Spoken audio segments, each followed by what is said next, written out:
السلام علیکم، Y جیوگزی channel میں خوش آمدید۔ نئی حکومت کی طرف سے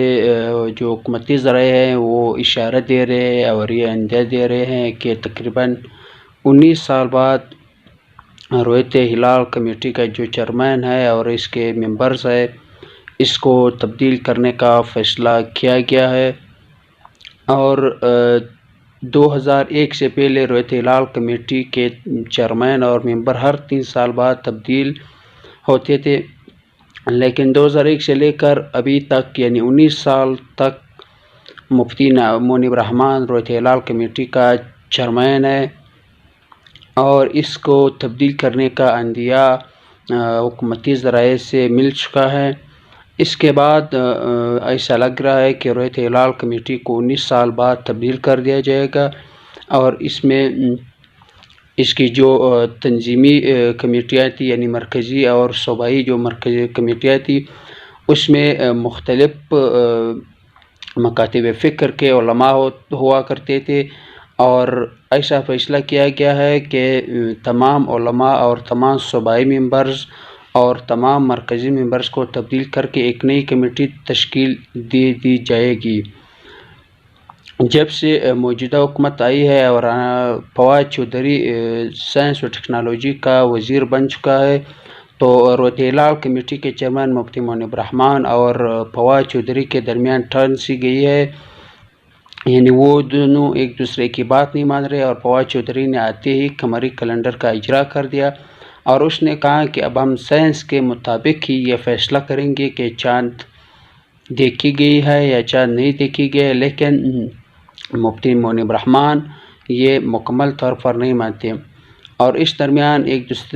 دونوں نے ایک دوسرے کے خلاف کافی بیانات دیے ہیں اور کافی جگہوں پر اس کے درمیان جو ہے وہ مقابلہ ہوئے ہے، یعنی پاکستان کی رویت ہلال کمیٹی ایک مقابلے کی شکل اختیار کر چکی ہے اور کئی برسوں سے چلا آ رہا ہے کہ ہم ہر بار 2 روزے اور 2 عید مناتے ہیں،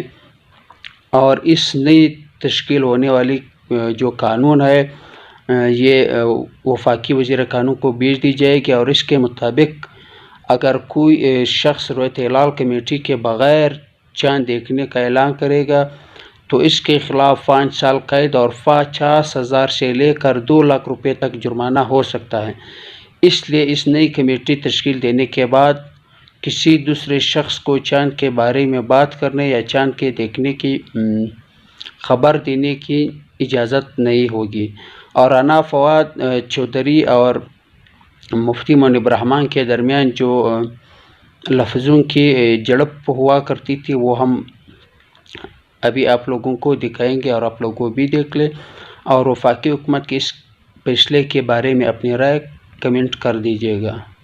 ہم نے اس میں دعوت دی تھی مفتی منیب الرحمان صاحب کو بھی اور پوپل زئی صاحب کو بھی۔ بدقسمتی سے جو دونوں حضرات ہیں وہ تشریف نہیں لائے ہیں۔ انہوں نے کہا کہ سائنس کا کوئی تعلق ہی نہیں ہے چاند دیکھنے سے، سائنس اور ٹیکنالوجی کو جوتے کی نوک پہ رکھتے ہیں۔ اب سوال یہ ہے کہ آپ جوتے کی نوک کا تو ہمیں نہیں پتا، ناک کی نوک پہ آپ کے سائنس دھری ہوئی ہے کیونکہ آپ اینک لگاتے ہیں۔ اگر انسان جو ہے وہ چاند کے اوپر ہوگا تو اگلا تو علماء کے نزدیک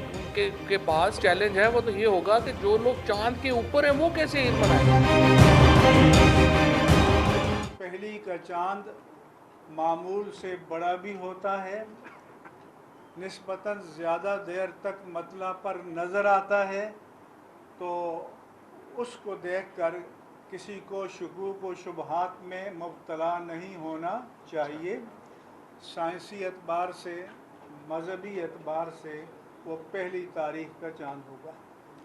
آپ سب کا بہت شکریہ۔ یہ بتا دیں فواد چودھری نے دعویٰ کیا تھا کہ آج چاند نظر آ جائے گا۔ اپنے اسٹوڈیو میں جائیے گا پھر ان کو بلا لیجیے۔ اپنے اسٹوڈیو میں جائیے گا پھر ان کو بلا لیجیے۔ اپنے اسٹوڈیو میں جائیے گا پھر ان کو بلا لیجیے۔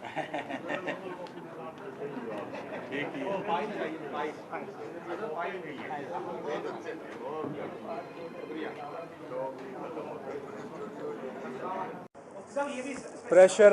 پہلی بات تو یہ ہے کہ فواد چودھری کی کوئی حیثیت نہیں ہے،